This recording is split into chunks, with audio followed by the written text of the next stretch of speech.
Well, hello everybody, welcome back to the channel. Okay, so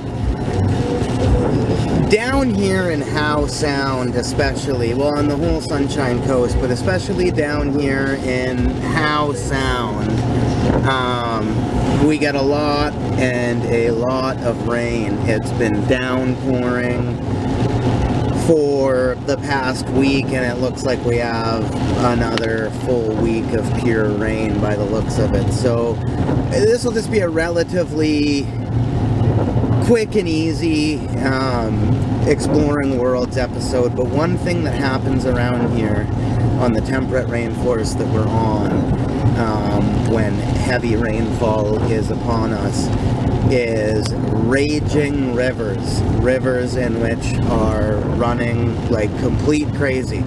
And yeah, you know, very, very beautiful to look at in a way, aside the annoyance of the rain, but very beautiful to look at times, and you know, wouldn't be a good place to fall into, that's for sure. It's definitely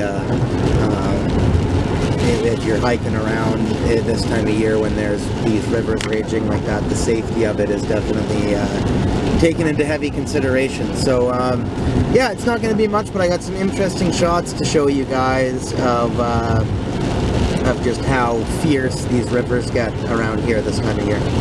So yeah, I hope you enjoy the shots we have to show with you.